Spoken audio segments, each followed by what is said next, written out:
નમસ્કાર. ધોરણ 12 chemistry chapter number 2 દ્રાવણો. Last વિડિયોની અંદર આપણે સંખ્યાત્મક ગુણધર્મો જે 4 હતા એની અંદરથી 3 જોઈ લીધા છે. આજે છેલ્લો અને લાસ્ટ પોઈન્ટ, આ ચેપ્ટરનો લાસ્ટ પોઈન્ટ, એક સંખ્યાત્મક ગુણધર્મ બાકી છે, અભિસરણ દબાણ. આપણને ખબર છે કે અભિસરણ દબાણ એ દ્રાવ્ય કણોની સંખ્યા પર આધાર રાખે છે, એટલે એ શું છે? સંખ્યાત્મક ગુણધર્મ. તો આજે આપણે અભિસરણ દબાણ વિશે ભણીશું. હવે અભિસરણ દબાણ ભણતા પહેલા એક શબ્દ સમજવો પડશે, અભિસરણ. પછી આવશે અભિસરણ દબાણ અને છેલ્લે છે પ્રતિ અભિસરણ, RO, રિવર્સ ઓસ્મોસિસ. તો સૌપ્રથમ તો આપણે અભિસરણની ઘટના જોઈશું. તો અભિસરણની ઘટનાઓ આપણા રોજિંદા જીવનમાં આપણને જોવા મળે છે. હું દાખલા તરીકે તમને એક ઉદાહરણ આપું. ધારી લો કે આપણે કાચી કેરીનું જે અથાણું બનાવીએ છીએ, તો એમાં કેરીને કાપી નાખીએ છીએ, પછી એના ઉપર મીઠું નાખવામાં આવે છે, બરાબર છે? તો એ સમયે શું ઘટના બને છે? તો તમે જોઈ હશે, અથવા તો કાચી કેરીને જ્યારે કોઈ ક્ષારીય પાણીમાં મૂકવામાં આવે છે, એટલે કે મીઠાવાળા પાણીમાં મૂકવામાં આવે છે, ત્યારે કેરી જે છે સંકોચાઈ જાય છે. સંકોચવાનું કારણ શું હશે? સંકોચવાનું કારણ શું હશે? કે કેરીની અંદર જે પાણી છે એ શું થતું હશે? બહાર નીકળી જતું હશે. એટલે કેરી જે છે શું થઈ જાય? સંકોચાઈ જાય છે. બીજા નંબરમાં તમને ખબર હશે કે ભાઈ આપણે કોઈ ફૂલ હોય, એ ફૂલને જો તોડી નાખવામાં આવે તો સ્વાભાવિક છે કે કરમાઈ જાય છે. પણ એ કરમાયેલા ફૂલને ફરીવાર જો પાણીમાં નાખવામાં આવે તો એ નવજીવન પ્રાપ્ત કરે છે. એટલે કે જે કરમાયેલું ફૂલ છે એ પાછું તાજું બની જાય છે. તો આ ઘટનામાં શું બન્યું હશે? તમે જ્યારે ફૂલને તોડી નાખો છો ત્યારે તમને ખબર છે કે જે અંદર ભાઈ જલવાહિની જે પાણી પૂરું પાડે છે એ હવે એનો કોન્ટેક્ટ તૂટી ગયો છે, એટલે ફૂલની અંદર પાણી જતું નથી. તો એનો અર્થ એવો થયો કે ફૂલે પાણી ગુમાવી નાખ્યું છે, એટલે કરમાઈ ગયું છે. પરંતુ જ્યારે ફરીવાર તેને પાણીમાં નાખવામાં આવે છે ત્યારે શું થાય છે? ફરીવાર એક કોષ, જે ફૂલના કોષો છે, કોષ દિવાલ મારફતે એ પાણી અંદર દાખલ થાય છે, એટલે ફૂલ જે છે પાછું કેવું બની જાય છે? તાજું બની જાય છે. પછી બીજું છે લોહીની અંદર જે કોષ છે, લોહીનો કોષ જેને આપણે રક્તકણ કેવું બોલીએ છીએ, એને જો કોઈ ક્ષારવાળા પાણીમાં નાખવામાં આવે તો પાછો એ સંકોચાઈ જાય છે. મીન્સ કે પાણી જે છે એ બહાર નીકળી જાય છે. પણ જો એને શુદ્ધ પાણીમાં નાખવામાં આવે તો પાછું તરત ફાટી જાય છે, એનો અર્થ કે પાણી અંદર દાખલ થાય છે. હું લખું છું ઉદાહરણ.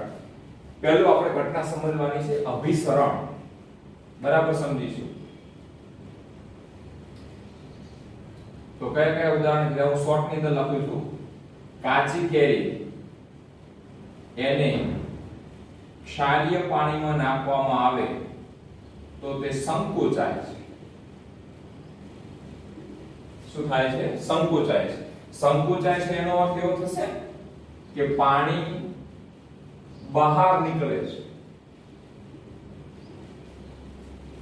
બીજા નંબરમાં આપણે કરમાયેલા ફૂલ લીધા, એને જ્યારે પાણીમાં નાખવામાં આવે છે તો એ તાજા બને છે, નવજીવન પ્રાપ્ત કરે છે. ફરીવાર જો આટલા એવા ને એવા સજીવ દેખાવા પડે છે, તાજા બને છે. એનો અર્થ શું થતો હશે? કે પાણી દાખલ થાય છે. જ્યારે લોહીમાંના કોષને, એટલે કે કોઈ રક્તકણ હોય કે કોઈ પણ કોષ હોય, એને બે ઓપ્શન છે. જો ક્ષારીય પાણીમાં નાખવામાં આવે, અને હું એ લખી નાખું છું શુદ્ધ પાણીમાં નાખવામાં આવે. જો ક્ષારીય પાણીમાં નાખવામાં આવે તો તે સંકોચાય છે, અને શુદ્ધ પાણીમાં નાખવામાં આવે તો તે ફાટી જાય છે. બોલો અહીંયા શું ઘટના બની હશે? સંકોચાય છે એનો અર્થ કે પાણી બહાર નીકળે છે. જ્યારે કોષ ફાટી ક્યારે જતો હશે? અંદર શું થતું હશે? પાણી દાખલ થતું હશે. એટલે કે પાણી જે છે એ શું થાય છે? દાખલ. ચલો, આટલી ઘટના તમે સારી રીતે સમજી શકો છો, બરાબર છે? હવે આપણે એ જોવાનું કે ભાઈ પાણી દાખલ થાય છે અને પાણી બહાર નીકળે છે. તો કોના દ્વારા દાખલ થતું હશે, કોના દ્વારા બહાર નીકળતું હશે? તો તમને ખબર છે કે કોઈ ફૂલ હોય તો આખું તમે વનસ્પતિ કોષ ને પ્રાણી કોષ ભણેલા છે, તો કોઈ પણ કોષ હોય અને બહારની બાજુ શું હોય? કોષ દિવાલ. એ કોષ દિવાલની મારફતે કોઈ પણ પ્રવાહી અંદરનું બહાર આવી શકે અથવા બહારનું અંદર થઈ શકે. એને બોલીશું આપણે કોષ દિવાલ. તો એ કોષ દિવાલ છે એ એક પ્રકારનો પડદો છે એવું તમારે વિચારવાનું છે. કોષ દિવાલ છે એક પ્રકારનો શું છે? પડદો છે. આપણે અહીંયા ભણવાનું આવશે અર્ધ પારગમ્ય પડદો. પહેલો આપણે સૌપ્રથમ એની વાત કરી નાખીએ. અર્ધ પારગમ્ય પડદો શબ્દ ઉપરથી ખબર પડે છે સેમી પરમેબલ મેમ્બ્રેન, જેને SPM અંગ્રેજીમાં બોલાય છે. SPM સેમી એટલે અડધું, પરમેબલ મેમ્બ્રેન. અર્ધ એટલે અડધું, પારગમ્ય એટલે પસંદગીશીલ અને પડદો મીન્સ કે અડધાને પસાર થવા દે છે, અડધાને પસાર થવા દેતું નથી. હવે હું એની વ્યાખ્યા લખું છું. અર્ધ પારગમ્ય પડદો બરાબર સમજીશું. જે પડદો ફક્ત દ્રાવકના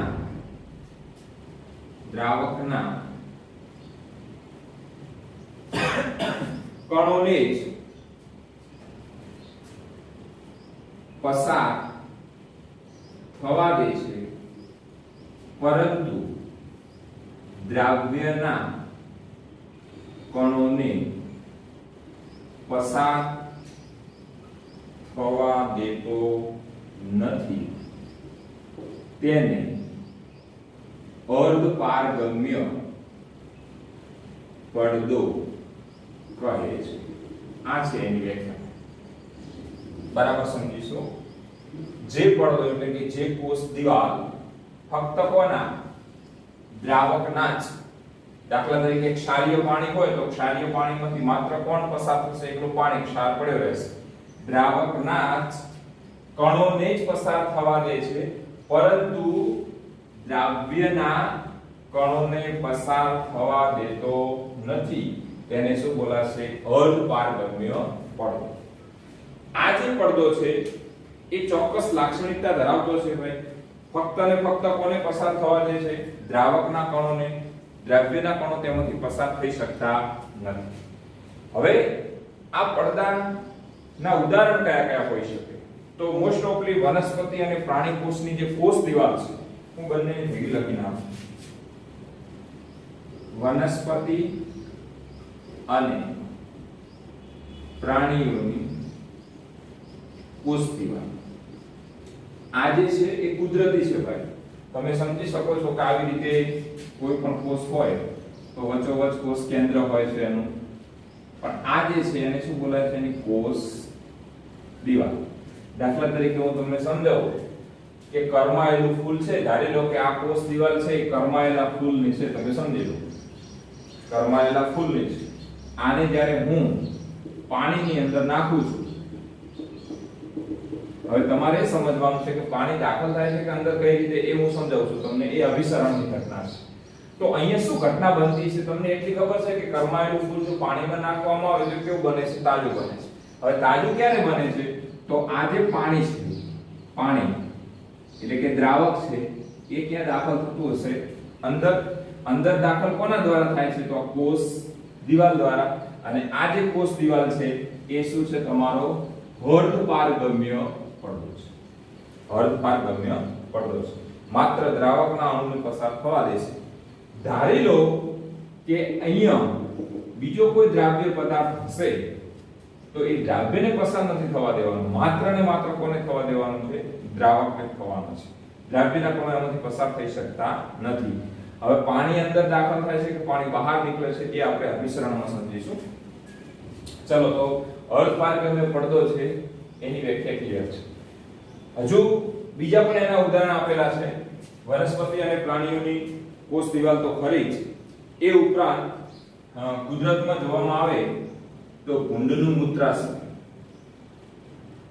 ભૂંડનું મૂત્રાશય આપણે કુદરતી રીતે અર્ધગામી પડદા તરીકે વર્તતા હોય છે. જ્યારે આપણે કૃત્રિમ અર્ધગામી પડદા જે છે એ પણ ઘણા છે. દાખલા તરીકે પાર્ચમેન્ટ પેપર, સેલોફેન પેપર, પછી જૂના સિલેબસ ની અંદર તમને કોપર ફેરી સાયનાઇડ આપ્યું હતું Cu2 FeCN6 કોપર ફેરોસાયનાઇડ, જે ખૂબ જ સારામાં સારો કૃત્રિમ અર્ધપારગમ્ય પડદો છે. કોષ દિવાલ એ બધું કુદરત દ્વારા બનેલું છે. ઊંધનું મૂત્રાશય પણ એ છે. જ્યારે પાર્ચમેન્ટ પેપર છે, સેલોફેન પેપર છે, કોપર ફેરીસાયનાઇડ આ જે છે એ કૃત્રિમ રીતે બનાવેલા અર્ધપારગમ્ય પડદા છે. બરાબર છે. એક પ્રકારના ગાળણ પત્ર જે હોય છે ને, ગાળણ પત્ર એ પાર્ચમેન્ટ પેપર છે, સેલોફેન પેપર છે એ પ્રકારના, અથવા તો તમે અર્ધપારગમ્ય પડદો જે છે એને સિમ્પલ રીતે સમજવો હોય તો એ એક પ્રકારની ગળણી છે એવું વિચારવાનું.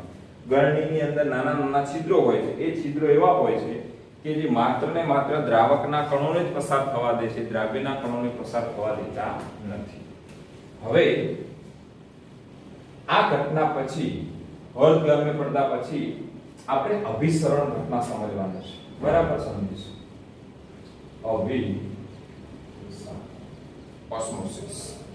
તો અભિસરણ માટે હું એક પહેલું ઉદાહરણ લઉં છું કે ધારી લો કે આપણી પાસે એક આ પાત્ર છે. આ પાત્રની અંદર હું એક વચ્ચોવચ આ પડદાને મૂકી દઉં છું. બરાબર સમજીશું.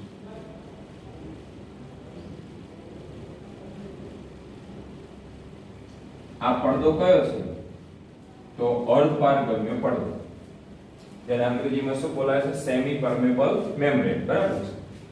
હવે એની આ બાજુ હું દ્રાવક લઉં છું અને આ બાજુ જે છે એ દ્રાવણ લઉં છું.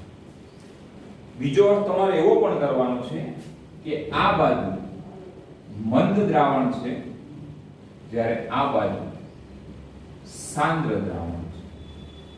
બરાબર સમજો. દ્રાવક અને દ્રાવણ, અથવા આ બાજુ જો દ્રાવક તરીકે દ્રાવણ લેવામાં આવે તો દ્રાવણ કેવું લેવાનું છે? મંદ દ્રાવણ અને સાંદ્ર દ્રાવણ. હવે પહેલું તો તમને એ ડિફરન્સ ખબર હોવી જોઈએ કે મંદ દ્રાવણ કોને કહેવાય, સાંદ્ર દ્રાવણ કોને કહેવાય. તો સિમ્પલ છે, સમજી લો તમે. મંદ દ્રાવણ કોને કહીશું? કે જેમાં દ્રાવ્યનું પ્રમાણ ખૂબ જ ઓછું હોય અને દ્રાવકનું પ્રમાણ વધારે. દ્રાવ્યનું પ્રમાણ ઓછું હોય, દ્રાવકનું પ્રમાણ વધારે હોય. જ્યારે સાંદ્રમાં શું થશે? દ્રાવકની સાપેક્ષમાં દ્રાવ્યનું પ્રમાણ પણ કેવું હોય? વધારે હોય. મીન્સ કે દ્રાવ્ય વધારે હોય એટલે દ્રાવણ સાંદ્ર બનશે.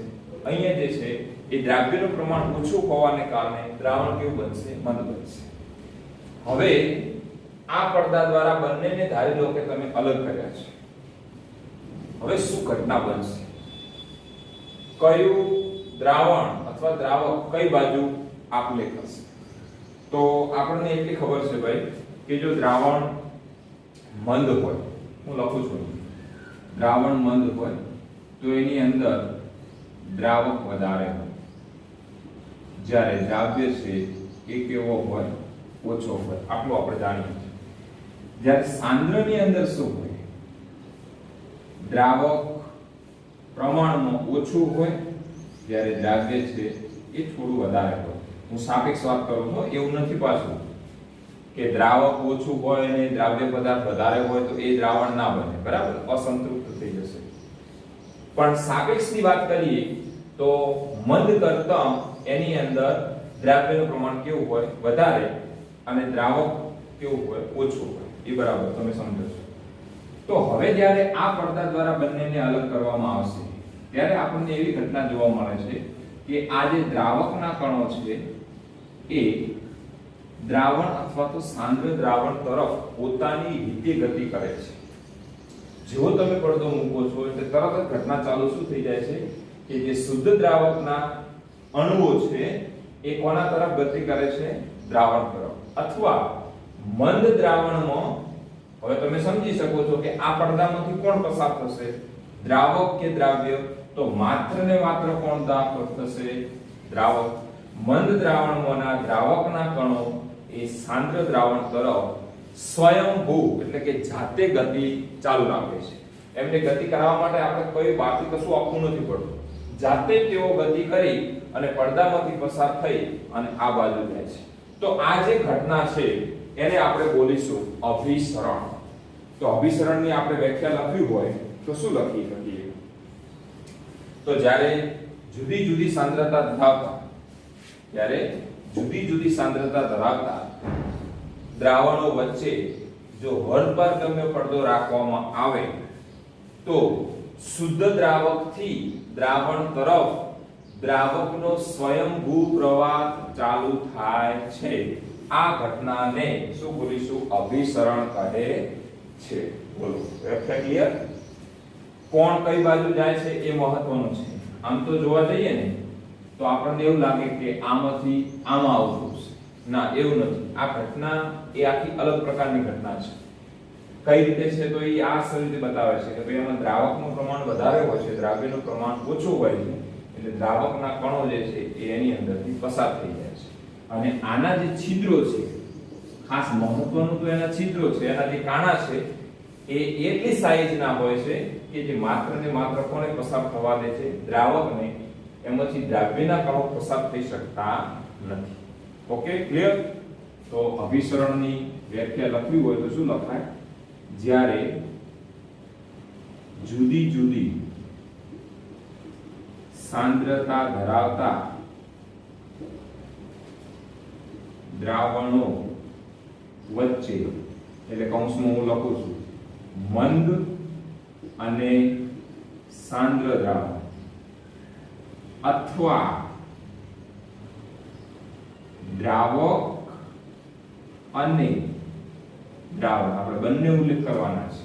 જ્યારે જુદી જુદી સાંદ્રતા ધરાવતા દ્રાવણો વચ્ચે, એટલે કયા કયા દ્રાવણો વચ્ચે? મંદ દ્રાવણ વચ્ચે અને સાંદ્ર દ્રાવણ વચ્ચે, અથવા દ્રાવક અને દ્રાવણ વચ્ચે અર્ધપારગમ્ય પડદો રાખવામાં આવે છે ત્યારે દ્રાવકના કણો મંદ દ્રાવણ તરફથી સાંદ્ર દ્રાવણ તરફ અથવા દ્રાવકથી દ્રાવણ તરફ દ્રાવકનો મહત્વનો સ્વયંભૂ પ્રવાહ શરૂ થાય છે તેને અભિસરણ કહે છે. અભિસરણ કહે છે. બોલો, વ્યાખ્યા ક્લિયર ભાઈ? વાંચી લો એક વખત વ્યવસ્થિત, પછી આપણે આગળ જોઈએ. જ્યારે જુદી જુદી સાંદ્રતા ધરાવતા દ્રાવણો વચ્ચે, એ દ્રાવણો શું હોઈ શકે? મંદ અને સાંદ્ર દ્રાવણ, મંદ અને સાંદ્ર દ્રાવણ, અથવા આના ઘટના લેવી હોય તો શું લઈ શકાય? દ્રાવક અને દ્રાવણ વચ્ચે અર્ધપારગમ્ય પડદો રાખવામાં આવે છે ત્યારે દ્રાવકના કણો કઈ બાજુથી કઈ બાજુ? મંદ દ્રાવણ તરફથી સાંદ્ર દ્રાવણ તરફ, અથવા કઈ બાજુથી કઈ બાજુ? દ્રાવકથી દ્રાવણ તરફ દ્રાવકનો સ્વયંભૂ પ્રવાહ શરૂ થાય છે. સ્વયંભૂ એટલે એની જાતે શરૂ થાય છે, તેને શું બોલીશું આપણે? અભિસરણ. હવે બુકની અંદર તમને એક આકૃતિ આપેલી છે, આવી તમે સમજી શકો છો.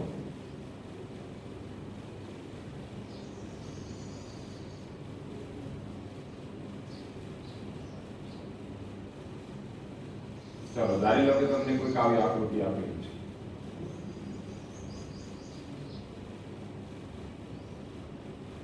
આ જે છે ને એ અર્ધપારગમ્ય પડદો છે, પારગમ્ય પડદો છે. હવે અંદર શું શું ભરેલું છે તો અહીંયા તમને ડાયરેક્ટ બતાવી દીધું છે કે દ્રાવણ અને દ્રાવક, એટલે કે આ જગ્યા પર તમારી પાસે શું છે? દ્રાવણ. જે અહીંયા હું શું એડ કરું છું? દ્રાવણ. તો શું ઘટના બનશે? બોલો. આ પડદો કયો છે? અર્ધપારગમ્ય પડદો છે. તો અહીંયા દ્રાવણના કણો છે, સમજી લો કે આ પાત્ર ભરેલું છે આવી. તો દ્રાવણમાંથી તો કશું પડદા દ્વારા અંદર જવાનું નથી, બહાર જવાનું નથી. જ્યારે એની અંદર દ્રાવક નાખવામાં આવશે એટલે દ્રાવકના કણો છે એ અંદર દખલ થશે એટલે આ જે એની ઊંચાઈ છે h જે છે એ ક્યાં આવશે? ઉપર આવશે. કહેવાનો મતલબ તમારે આ ઘટના સમજવાની છે. આ પડદામાંથી કોણ પસાર થઈ શકે છે? માત્ર ને માત્ર દ્રાવકના કણો, જેને કારણે અંદર જે થીસલ ફનેલ છે એની ઊંચાઈમાં શું થાય છે? વધારો થાય છે. ઓકે, હવે તમે સમજો કે કાચી કેરી જે છે એને ક્ષારીય પાણીમાં નાખવામાં આવે છે તો એ સંકોચાઈ જાય છે. શું કારણ હશે વિચારો? તો સિમ્પલ રીતે સમજી શકાય છે. પહેલું તમે મને એ કહો કે કાચી કેરીની અંદર જે પ્રવાહી છે અને પાણી જે છે ક્ષારીય પાણી છે, એ બંનેમાંથી સાંદ્રતા કોની વધારે છે? તો તમે કહેશો કે ક્ષારીય પાણી છે એ વધુ સાંદ્ર છે, અથવા હું લખું છું માત્ર સાંદ્ર. શું લખું છું? સાંદ્ર. જ્યારે આ કેવું હશે? મંદ. બરાબર સમજો. ક્ષારીય પાણી છે એ તો આપણને ખબર છે પાણીની અંદર મીઠું નાખેલું છે એટલે કેવું છે? દ્રાવણ સાંદ્ર છે. જ્યારે આ કેવું છે? મંદ. બોલો હવે શું ઘટના બની હશે? અભિસરણ કોને કહેવાય છે? દ્રાવકનો પ્રવાહ કઈ બાજુથી કઈ બાજુ જાય છે? મંદથી સાંદ્ર તરફ. તમે જોઈ શકો છો કે કાચી કેરીની અંદર જે પાણી છે એ ક્યાં નીકળે છે? બહાર નીકળે છે. એટલે કેરી છે શું થઈ જાય છે? સંકોચાય છે. મેં લખ્યું છે પાણી બહાર નીકળે છે. ક્લિયર? બોલો હવે અહીંયા શું ઘટના બનતી છે? જાતે વિચારો. તાજા બને છે. એનો અર્થ એવો થયો કે પાણી જે છે એ અંદર દાખલ થાય છે. ભાઈ, પાણી ક્યાં દાખલ થાય છે? અંદર. તો આ દ્રાવણ કેવો હશે? મંદ. અને આ દ્રાવણ અંદરનું જે છે ફૂલના કોષોની અંદર જે પ્રવાહી છે એ કેવો હશે? સાંદ્ર હશે. એટલે મંદથી સાંદ્ર તરફ દ્રાવકની ગતિ થશે. પરિણામે જે ફૂલ છે તાજું બને છે. એનું કારણ છે કે પાણી શું થાય છે? અંદર દાખલ થાય છે. ત્યારબાદ લોહીમાંનો જે કોષ છે, ધારી લો કે આપણી પાસે રક્તકણ છે, એને જો ક્ષારીય પાણીમાં નાખવામાં આવે તો સંકોચાઈ જાય છે. એનો અર્થ એવો થાય કે આ દ્રાવણ કેવું હશે? સાંદ્ર. જ્યારે લોહીમાંનો જે કોષ છે એની અંદર જે દ્રાવણ છે એ કેવું હશે? મંદ. ફરીવાર અભિસરણની ઘટના ચેક કરો. મંદથી સાંદ્ર. પાણી બહાર નીકળી જાય છે. શું થઈ જાય? સંકોચાઈ જાય છે. પરંતુ જો એને શુદ્ધ પાણીમાં નાખવામાં આવે તો પાછું શું થાય છે? પાણી દાખલ થાય છે. પાણી દાખલ થાય છે એટલે કોષ શું થઈ જાય? ફાટી જાય છે. ચલો, પાણી દાખલ થાય છે એનો અર્થ કે શુદ્ધ પાણી એ કેવું છે? મંદ છે. શુદ્ધ પાણી દ્રાવક છે કેવું છે? મંદ છે. જ્યારે એ સમયે આ જે છે એ કેવું બની જાય છે? સાંદ્ર. એટલે મંદથી સાંદ્ર તરફ પાણી કોષની અંદર દાખલ થાય છે. એટલે કોષ જે છે એ તરત શું થઈ જાય છે? ફાટી જાય છે. તો આ જે ઘટના છે એ ઘટનાને આપણે બોલીશું અભિસરણ. ક્લિયર? ઓકે. હવે નેક્સ્ટ જોઈશું આપણે અભિસરણ દબાણ. અભિસરણ દબાણ જેને આપણે પાઇપ કહીશું. અભિસરણની ઘટના મગજમાં ક્લિયર થઈ જવી જોઈએ તો અભિસરણ દબાણ ક્લિયર થશે. અભિસરણ શું હતું બરાબર સમજી લો. કઈ બાજુથી કઈ બાજુ ગતિ થશે? શુદ્ધ દ્રાવકથી દ્રાવણ તરફ, અથવા મંદ દ્રાવણથી સાંદ્ર દ્રાવણ, અથવા ઓછી સાંદ્રતાથી વધુ સાંદ્રતા. ક્લિયર? હવે અભિસરણ ઘટના સમજવા માટે આપણે આકૃતિ દ્વારા એને સમજવાનો પ્રયત્ન કરીએ. ધારી લો કે આપણી પાસે આ બે પાત્રો છે.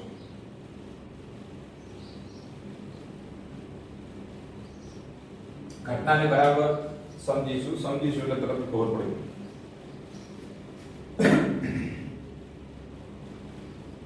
આ જે છે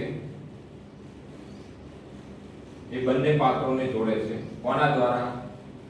તો અર્ધપારગમ્ય પડદા દ્વારા. આ છે આપણું SPM, સેમી પરમેબલ મેમ્બ્રેન. બરાબર છે.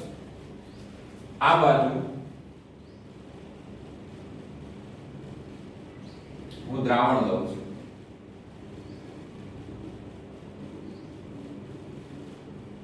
દ્રાવણ. અને આ બાજુ જે છે એ દ્રાવક છે. દ્રાવક. આપણને અભિસરણની જે ઘટના છે એ ખબર છે. શું થશે? ધારી લો કે આ બે પાત્રોને એકબીજા સાથે જોઈન કર્યા છે. કઈ બાજુનું દ્રાવણ કઈ બાજુ જશે? તો સ્વાભાવિક છે કે દ્રાવક જે મંદ દ્રાવણ છે અથવા શુદ્ધ દ્રાવક છે, દ્રાવણ વધુ સાંદ્ર છે, એની તરફ ગતિ કરશે આ બાજુ. બરાબર છે. હવે જ્યારે તમે પાત્રને રાખો છો ખુલ્લા, એ સમયે વાતાવરણનું કંઈક એના ઉપર દબાણ હોય જેને આપણે બોલીશું P એટમોસ્ફિયર. આ પાત્ર ઉપર શું હશે? P atmosphere. હવે મારે તમને સમજાવવું છે અભિસરણ દબાણ. અભિસરણ દબાણ શું છે સમજી લો પહેલું, કે દ્રાવકના કણો એ દ્રાવણ તરફ ગતિ કરે છે. હવે મારે આ દ્રાવકના કણોને દ્રાવણ તરફ ગતિ કરતા અટકાવવા છે. પ્રવાહ સ્વયંભૂ છે, એ જાતે જાય છે. એને જો તમારે અટકાવવો હોય તો એના ઉપર કોઈ પ્રકારનું દબાણ આપવું પડે, જેને કારણે એ જે સ્વયંભૂ પ્રવાહ છે એ તરત શું થઈ જશે? રોકાઈ જશે. તો તમે વિચારી લો કે કઈ બાજુ આપણે જો દબાણ આપવામાં આવે તો આ દ્રાવકના કણો આ દ્રાવણ તરફ જતા અટકી જાય. ધારી લો કે હું અહીંયા દબાણ આપું છું, સમજો ભાઈ બરાબર. અહીંયા હું જો દબાણ આપું છું તો શું થશે? ઘટના એવી બનશે કે આ જે દ્રાવકના કણો આ બાજુ જતા હતા ને એનાથી પણ વધારે જશે. એનાથી પણ કેવા જશે? વધારે જશે. એટલે આ જે દ્રાવક છે એ બાજુ દબાણ આપવું જરૂરી નથી. હવે તમે ઘટના વિચારો ઓલી બાજુ આ દ્રાવણ તરફ. જો હું અહીંયા દબાણ આપું, સમજી લો આ જગ્યા પર હું દબાણ આપું છું,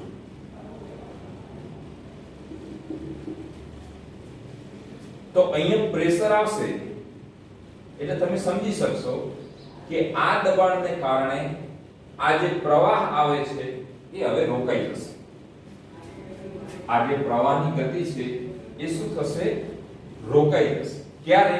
તો જ્યારે તમે દ્રાવણ ઉપર P એટમોસ્ફિયર તો હતું જ, એના કરતા કંઈક વધારાનું દબાણ જે બહારથી આપો છો, જેને કારણે દ્રાવકનો જે સ્વયંભૂ પ્રવાહ દ્રાવણ તરફ હતો એ શું થઈ જાય છે? રોકાઈ જાય છે. અને આ ઘટનાને શું બોલીશું? અભિસરણ દબાણ. તો અભિસરણ દબાણ એ શું છે? તો અભિસરણ દબાણ એ દ્રાવકના પ્રવાહને દ્રાવણ તરફ જતો રોકતું એક દબાણ છે. ક્લિયર? હું શોર્ટમાં એની વ્યાખ્યા લખી નાખું છું કે જે દબાણ, સમજો બરાબર, જે દબાણ દ્રાવકના કણોને દ્રાવણ તરફ જતા રોકે છે તેને અભિસરણ દબાણ કહે છે. કઈ બાજુ જો સમજવું આ સિમ્પલ જ છે, પણ કઈ બાજુ દબાણ આપવું એ મહત્વનું છે. તો અહીંયા હું લખું છું +પાઈ. તો પાઈ જે છે એ શું છે? અભિસરણ દબાણ. P એટમોસ્ફિયર તો હતું જ, વધારાનું જે દબાણ આપ્યું જેને કારણે આ દબાણને કારણે જે દ્રાવકના કણો આ બાજુ આવતા હતા એ હવે આવતા શું થઈ ગયા? બંધ થઈ ગયા. એટલે આ જે ઘટના બોલે છે એને શું બોલીશું આપણે? અભિસરણ દબાણ. બોલો ક્લિયર? હવે આ જે અભિસરણ દબાણ છે એ આપણને ખબર છે કે કયો ગુણધર્મ છે? સંખ્યાત્મક ગુણધર્મ. મીન્સ કે અભિસરણ દબાણની અંદર ફેરફાર થાય છે. તો અભિસરણ દબાણ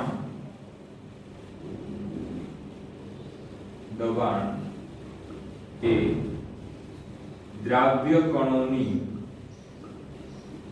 સંખ્યા પર આધાર રાખે છે. અને બીજું છે કે અભિસરણ દબાણ એ તાપમાન અને સાંદ્રતા પર આધાર રાખે છે. કોના પર આધાર રાખે છે? અભિસરણ દબાણ એ તાપમાન અને સાંદ્રતા પર આધાર રાખે છે. હવે તમે આગળ ઉત્કલન બિંદુ ઉન્નયન અને ઠાર બિંદુ અવનયનમાં આવું ભણ્યા હતા ભાઈ. ડેલ્ટા ટીબી ચલે છે m, મીન્સ કે ઉત્કલન બિંદુમાં થતો વધારો એ કોના સમપ્રમાણમાં છે? મોલાલિટીના સમપ્રમાણમાં છે. તો અહીંયા પણ તમારે એ પ્રમાણ બતાવવાનું છે. પાઈ ચલે છે ટી.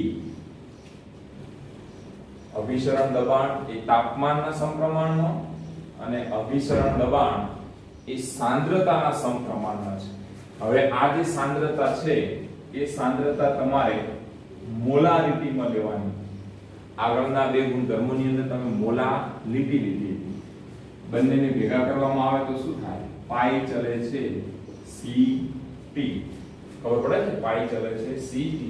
C નો મીનિંગ શું થશે? સાંદ્રતા. સાંદ્રતા. અને એ સાંદ્રતા તમારે સામે લેવાની છે મોલારિટી. ચલે છે ને દૂર કરો.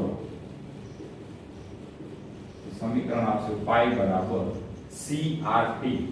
ચલો પાઈ શું છે? અભિસરણ દબાણ. C બરાબર શું છે? સાંદ્રતા. સામે લેવાની મોલારિટીમાં. R શું છે યાદ કરો? ધોરણ 11 આદર્શ વાયુ સમીકરણ PV બરાબર NR2. એમાં R બરાબર શું છે? વાયુ અચળાંક અને T છે એ આપણને ખબર છે તાપમાન. ઓકે, હવે આપણે C નું વેલ્યુ લખવાનું છે. તો સાંદ્રતા કોને કહેવાય? સાંદ્રતા તો એકમ કદમાં જે દ્રવ્યના કણો છે એને શું બોલીશું? સાંદ્રતા. તો એનું સૂત્રમાં આવું લખું છું N/V. દ્રવ્ય કણો છે એટલે N2/V. આ શું છે? દ્રવ્યના મોલ ભાગ્યા કદ. હું લખું છું, ચલો, દ્રવ્યના મોલ ભાગ્યા કદ. સાંદ્રતા તમે કોને બોલશો? દાખલા તરીકે પાણી છે એની અંદર તમે મીઠું નાખો છો તો મીઠું નાખ્યું છે એટલે શું થયું? દ્રવ્ય. અને પાણી છે એટલે એને કદ છે. તો એકમ કદની અંદર દ્રવ્યના જે મોલ અથવા એનું જે વજન હોય, પ્રમાણ હોય, એને આપણે શું બોલીશું? એની સાંદ્રતા. તો જ્યાં C લખ્યું છે ત્યાં શું લખીશું? N2/V. તો સૂત્ર શું બને બોલો? પાઈ બરાબર N2/V RT. આવું સૂત્ર મળે ભાઈ. હજુ આપણને ખબર છે કે N2 શું છે? દ્રવ્યના મોલ. અને મોલ બરાબર સૂત્ર શું છે? વજન ભાગ્યા આણ્વીય દળ. હવે N2 બરાબર W/M. એટલે હું લખું છું ભાઈ અહીંયા મોલ બરાબર વજન ભાગ્યા આણ્વીય દળ. W2 W આ કિંમત આની અંદર મૂકીએ તો શું થાય? પાઈ બરાબર N2 ની જગ્યાએ શું લખવાનું? W2/M ઇન્ટુ શું રહેશે? V. અને ઉપર શું આવશે? RT. બરાબર છે? તો આ જે સૂત્ર છે આ સૂત્રની મદદથી તમે અભિસરણ દબાણ અથવા દ્રવ્ય પદાર્થનું મોલર દળ કોઈ પણ રીતે માપી શકાય છે. બુકની અંદર આ V અહીંયા મૂકેલા છે. તો પાઈ V બરાબર શું થશે? W2RT/M. કોઈ પણ તો પછી કરતા બનાવતો તમને આવડશે. બરાબર સમજી લો. પાઈ શું છે?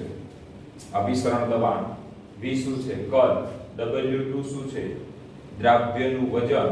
આ વાયુ અચળાંક. T તાપમાન. M2 દ્રવ્યનું આણ્વીય દળ અથવા મોલર દળ. ઓકે, હવે જે અભિસરણ દબાણ પદ્ધતિ છે એના કેટલાક ઉપયોગો આપેલા છે. મીન્સ કે એ પદ્ધતિનો તમે ઉપયોગ ક્યાં ક્યાં કરી શકો છો? તો એનો ઉપયોગ જે છે હું અહીંયા લખી નાખું છું શોર્ટની અંદર. ઉપયોગ તો પહેલું તો જે પ્રોટીન છે, પછી પોલિમર્સ, આવા જે બૃહદ અણુ છે, બૃહદ અણુનો મીનિંગ કરીશું મોટા અણુ છે.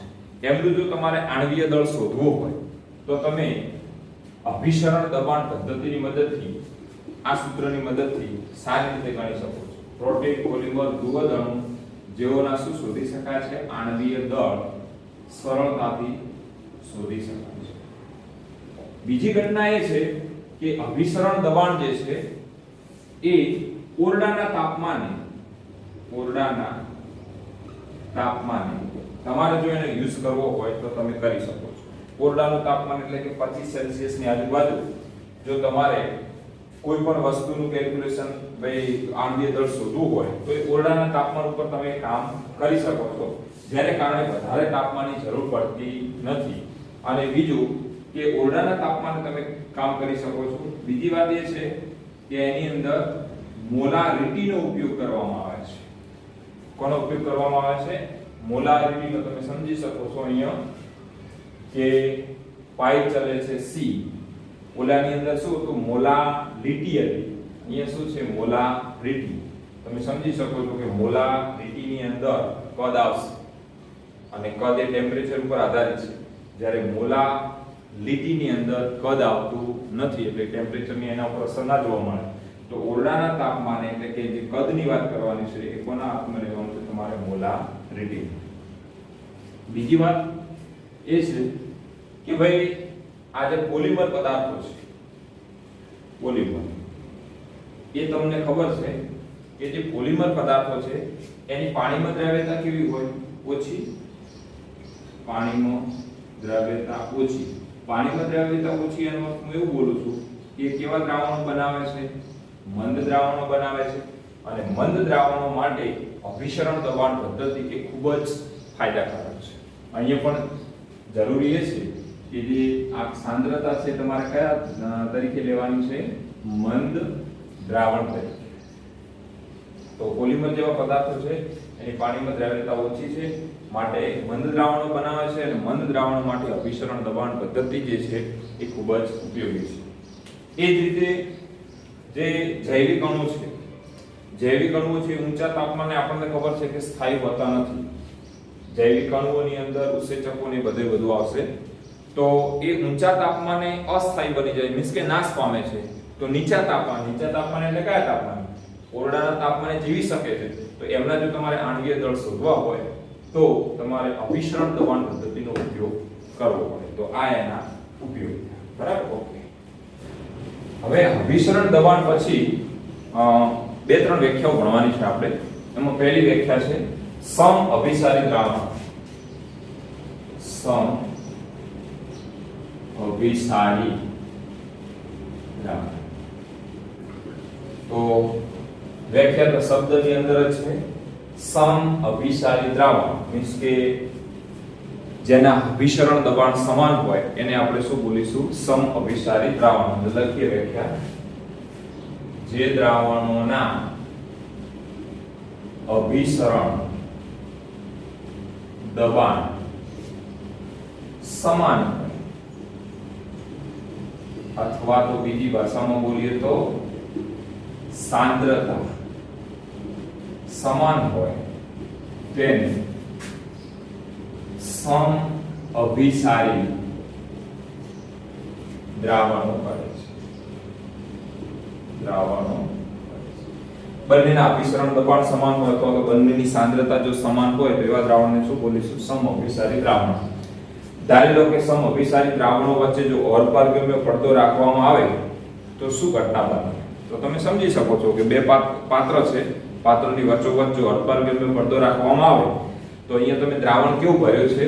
સમ અભિસારી. મીન્સ કે બંનેની સાંદ્રતા કેવી છે? સમાન છે. અને જો સાંદ્રતામાં ડિફરન્સ ના હોય તો જે દ્રાવકનો કે દ્રાવણનો જે પ્રવાહ છે એ પ્રવાહ ચાલુ થતો નથી, અર્થાત કે એમને અર્ધપારગમ્ય પડદા દ્વારા અલગ કરી શકાતા નથી. હું લખું છું કે આવા દ્રાવણોને અર્ધપારગમ્ય પડદા દ્વારા અલગ કરી શકાતા નથી. આવા પડદા દ્વારા તમને અલગ કરી શકતા નથી. હવે બીજી બે વ્યાખ્યાઓ બરાબર સમજવાની છે. અતિ અભિસરણ દબાણ અને અલ્પ અભિસરણ દબાણ. અર્થાત કે જો અભિસરણ દબાણ સમાન ન હોય, અભિસરણ દબાણ સમાન ન હોય તો એવાના બે પ્રકાર પડે છે. અતિ અભિસારી દ્રાવણ અને બીજું છે અલ્પ અભિસારી. અતિ અભિસારી છે એને આપણે અંગ્રેજીમાં બોલીશું હાઇપરટોનિક. હાઇપરટોનિક. અને અલ્પ અભિસારી જે દ્રાવણ છે એને બોલીશું હાઇપોટોનિક. આ બરાબર સમજીશું. પરીક્ષાની અંદર ઘણી વખત એમસીક્યુ સ્વરૂપે પૂછાય છે. હાઇપર અને હાઇપો, તો એને સમજવાનો આપણે કોશિશ કરીએ. ધારી લો કે હું એક દ્રાવણ અહીંયા લઉં છું. આપણું જે લોહીની અંદર કોષ છે, આ કોષની અંદર જે દ્રાવક હોય છે એની સાંદ્રતા આપણી હોય છે 0.9% W/V શું છે? સાંદ્રતા દર્શાવવાની પદ્ધતિ છે. કેટલું હોય છે? 0.9% W/V. હવે જો આપણે 0.9% W/V NaCl નું દ્રાવણ લઈએ, લોહીના જે કોષની અંદર જે દ્રાવક છે એનું અભિસરણ દબાણ કેટલું હોય છે? તો એની સાંદ્રતા કેટલી હોય છે? 0.9% W/V. જ્યારે NaCl નું 0.9% W/V સાંદ્રતા ધરાવતું દ્રાવણ અને લોહીના કોષની અંદર રહેલું જે દ્રાવક છે એ બંનેની સાંદ્રતા કેવી છે? સમાન છે. એ બંને સમાન છે એટલે એને શું બોલાશે? સમ અભિસારી દ્રાવણ. કારણ કે તમે જોઈ શકો છો જે દ્રાવણના અભિસરણ દબાણ સમાન હોય અથવા શું હોય? સાંદ્રતા સમાન હોય. તો આપ જોઈ શકો છો 0.9 આ NaCl નું દ્રાવણ છે અને આ લોહીના કોષનું દ્રાવણ છે. તો બંનેના અભિસરણ દબાણ સમાન હોવાને કારણે કોઈ એક બાજુ ગતિ કરતા નથી. બુકમાં તમને લખ્યું છે કે NaCl આટલી સાંદ્રતા ધરાવતા NaCl નું જો નર્સમાં દાખલ કરવામાં આવે તો એ કોઈ તકલીફ કરતું નથી, કારણ કે બંનેની સાંદ્રતા કેવી છે? સમાન છે. હવે બે ભાગ ક્યારે પડે છે? કે જ્યારે બંનેની સાંદ્રતા વચ્ચે કંઈક ગેપ ઉત્પન્ન થાય. હવે ધારી લો કે અતિ અભિસારી દ્રાવણ કોને કહેવાય? તો એની હું વ્યાખ્યા લાવું છું કે જે દ્રાવણની સાંદ્રતા બીજા દ્રાવણ કરતા વધારે, જો વધારે હોય તો એને બોલીશું હાઇપરટોનિક અથવા અતિ અભિસારી દ્રાવણ. તો આ બાજુ એનાથી ઉલટી વ્યાખ્યા શું લખીશું? બોલો. જે દ્રાવણની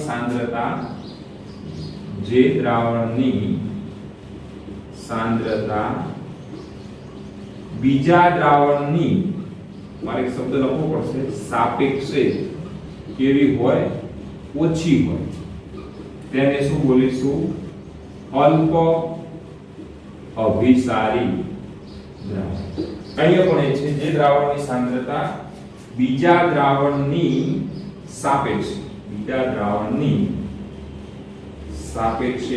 કેવી હોય? વધારે હોય, તેને અતિ અભિસારી દ્રાવણ કહે છે. હવે અહીંયા સમજો તમે કે આપણી પાસે જે કોષ છે લોહીનો એ W/V 0.9 W/V ધરાવે છે અને જે તમે NaCl છે એની સાંદ્રતા લઈ લો છો 1.0 W/V. ચલો તો હવે તમે સમજો કે આ બંનેમાંથી સાંદ્રતા કોની વધારે? 0.9% W/V કે 1.0 W/V? તો આની સાંદ્રતા કેવી છે? વધારે છે. તો બરાબર સમજીશું. તો આ દ્રાવણની સરખામણીમાં આ દ્રાવણને અતિ અભિસારી દ્રાવણ કહે છે. ક્લિયર? ફરીવાર, જેની સાંદ્રતા, જો જે દ્રાવણની સાંદ્રતા બીજા દ્રાવણની સાપેક્ષે વધારે હોય, એટલે આની સાપેક્ષે આની સાંદ્રતા વધારે છે, જે તમે સમજી શકો છો. તો આ જે વધારે સાંદ્રતા ધરાવતું દ્રાવણ છે એ ઓછી સાંદ્રતા ધરાવતા દ્રાવણની સાપેક્ષે કેવું બોલાશે? હાઇપરટોનિક. અહીંયા ઘટનાને જો અહીંયા દ્વારા સમજી નાખીએ આપણે. ચલો હું ફરીવાર લઉં છું. 0.9% W/V છે, ત્યારે અહીંયા હું લઉં છું 0.7% W/V ધરાવતું NaCl નું દ્રાવણ. અહીંયા NaCl લીધું છે, અહીંયા પણ NaCl લઉં છું. તો હવે શું ઘટના બને સમજો તમે કે આ દ્રાવણની સાંદ્રતા વધારે છે, આ દ્રાવણની સાંદ્રતા કેવી છે? ઓછી છે. તો જે દ્રાવણની સાંદ્રતા બીજા દ્રાવણની સાપેક્ષે કેવી હોય? ઓછી હોય, તો આની સાંદ્રતા કેવી છે? ઓછી છે. તો આ દ્રાવણની સરખામણીમાં આ જે દ્રાવણ છે એ કેવું છે? અલ્પ અભિસારી. માત્ર તમારે બે શબ્દો યાદ રાખવાના છે. હાઇપરટોનિક, હાઇપર પર એટલે વધારે અને હાઇપો એટલે ઓછું. બે દ્રાવણો તમને આપેલા હોય તો તમને એક્ઝામ્પલમાં ઘણી વખત પૂછાય છે, નીટમાં પ્રશ્ન આવ્યો કે ભાઈ નીચેનામાંથી કયા દ્રાવણો સમ અભિસારી છે અથવા કયા દ્રાવણની સાપેક્ષમાં અતિ અભિસારી છે કે અલ્પ અભિસારી છે. તો તમારા મગજમાં એટલો પોઈન્ટ ક્લિયર હોવો જોઈએ કે કો તો એના અભિસરણ દબાણ સમાન થવા જોઈએ અથવા એની જે સાંદ્રતા છે એનો ડિફરન્સ તમને ખબર હોવી જોઈએ. જો બંનેના દબાણની સાંદ્રતા સમાન હશે તો એ શું બનશે? સમઅભિસારી દ્રાવણો. પરંતુ જો બંનેની સાંદ્રતા અલગ અલગ હશે તો કોની સાંદ્રતા વધારે છે કોની સાપેક્ષમાં એ નક્કી કરી દેવાનું. જો સાંદ્રતા વધારે હોય તો એને બોલીશું અતિ અભિસારી. જો સાંદ્રતા ઓછી હશે તો એને બોલીશું અલ્પ અભિસારી. હવે લાસ્ટ પોઈન્ટ છે આપણો પ્રતિ અભિસરણ. પ્રતિ અભિસરણ, રિવર્સ ઓસ્મોસિસ. ઓસ્મોસિસ એટલે અભિસરણ, પ્રતિ એટલે એનાથી ઉલટી ઘટના એટલે બોલીશું આરો, રિવર્સ ઓસ્મોસિસ. હવે સૌપ્રથમ તો આપણા દરેકના ઘરે લગભગ આરો હશે જ. આરો મશીન આવે છે ભાઈ પાણીને શુદ્ધિકરણ કરવા માટે. તો એ સમજવાનું છે કે કઈ ઘટના બને છે? પ્રતિ અભિસરણ. હવે બરાબર સમજી લો કે તમારા નોલેજ માટે આ જરૂરી છે કે અભિસરણની ઘટના તમે કોને બોલતા હતા? બરાબર મગજમાં ક્લિયર કરો કે કોણ કોના તરફ વહતું હતું? ઓછી સાંદ્રતાથી વધુ સાંદ્રતા તરફ. મીન્સ કે દ્રાવ્યનું પ્રમાણ ઓછું હોય અને દ્રાવ્યનું પ્રમાણ વધારે હોય તો જે દ્રાવક છે એ કોની તરફ જતું હતું? દ્રાવણ તરફ. તમારે અહીંયા ઉલટી ઘટના ભણવાની છે. તમારે આરો નું કામ શું છે પેલું એ મને કહો. તમારા આરો જે તમે ઘરમાં લગાડો છો એ આરો નું કામ શું છે? તો આરો નું કામ છે પાણીનું શુદ્ધિકરણ. પાણીનું શું કરવું? શુદ્ધિકરણ. બરાબર તમે ઘટના સમજજો કે હું એક આરો ની જ આકૃતિ દોરું છું. તમે ઘરે જો જોયું હોય ને તો એની અંદર આવા 3 ફિલ્ટર પેપર હોય છે.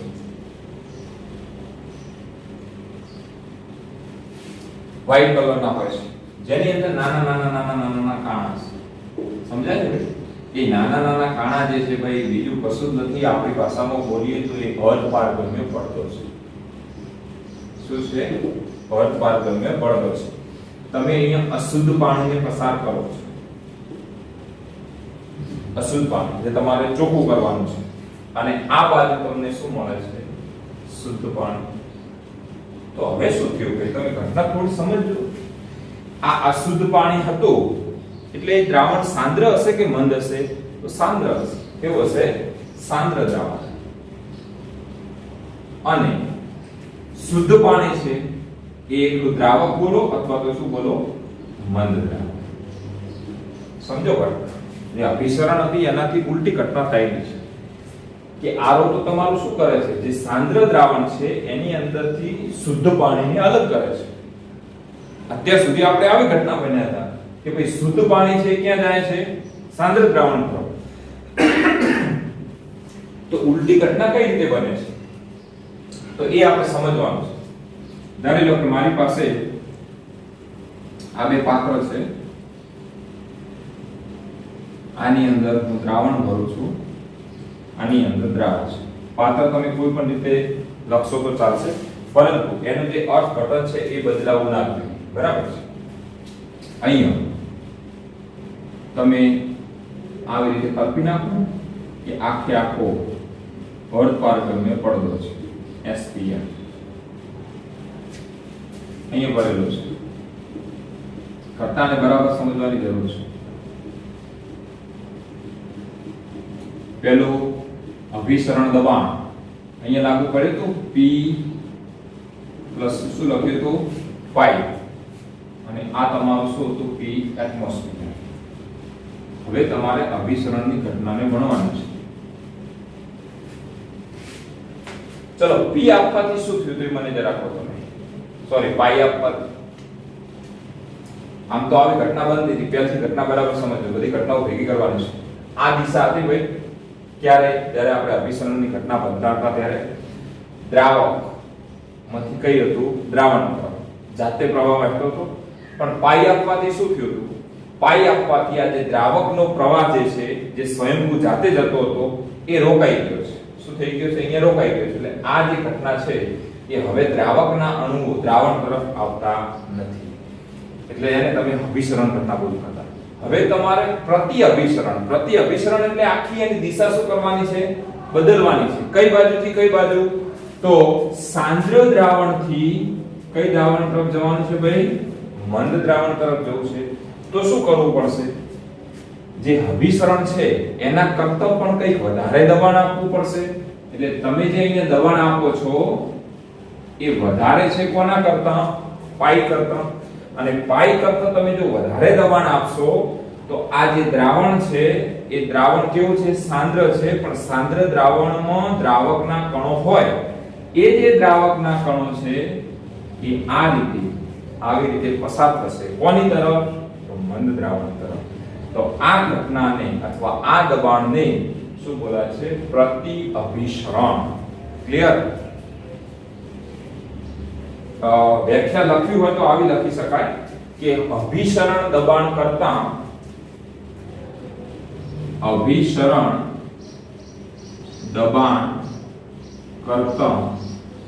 જો વધારે દબાણ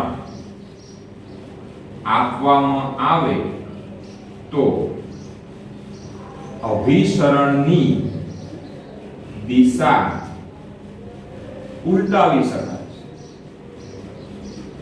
જેને શું બોલાય છે?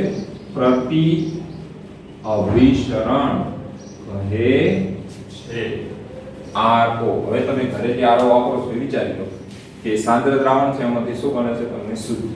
હવે આ પદ્ધતિનો ઉપયોગ ક્યાં થાય છે? તો આ પદ્ધતિનો ઉપયોગ ખાસ કરીને જે દરિયાનું પાણી છે, જે સાંદ્ર દ્રાવણ ખૂબ જ હોય છે, એની અંદરથી મીઠું દૂર કરી અને શુદ્ધ પાણી મેળવવાનો ઉપયોગ થાય છે.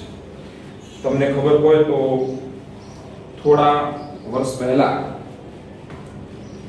ઇઝરાયલના જ્યારે પ્રમુખ આપણે ભારતની મુલાકાતે આવ્યા હતા, એ સમયે એ ઘટના આપણામાં જ બનેલી છે કે એમણે એક આખો પ્લાન્ટ આપ્યો હતો, જે આપણે નડાબેટ પાકિસ્તાનની બોર્ડર છે ત્યાં જે બીએસએફના જવાનો એટલે કે સૈનિકો ઉભા હોય છે, એમને ખારું પાણી પીવું પડતું હોય છે. તો ઇઝરાયલના પ્રમુખે આખો જે પ્લાન્ટ છે એ આપણી ભારત સરકારને આપેલો છે અને એ પણ ગુજરાતની અંદર બનાસકાંઠા જિલ્લાની અંદર નડાબેટ ખાતે એ આખો પ્લાન્ટ આવેલો છે આરોનો. ઇઝરાયલ, કારણ કે ઇઝરાયલ જે છે ને એમાં પાણીની તંગી ખૂબ જ હોય છે, દરિયાના પાણીનો ઉપયોગ જ પીવા માટે કરે છે. પણ આ જે પદ્ધતિઓ છે ને ભાઈ ખર્ચાળ બહુ છે. આમ તો વિચાર એવો આવે કે દરિયાનું પાણી તો ઘણું છે, ના, એ પદ્ધતિ ખૂબ જ ખર્ચાળ છે, જે આપણને પોસાય એવું લાગતું નથી. તો જે આ આરો પ્લાન્ટ છે ને એ ઇઝરાયલના પ્રમુખે આપણને આપેલો છે ભેટમાં બીએસએફના જવાનો માટે. તો એની અંદર આ જ ઘટના બને છે.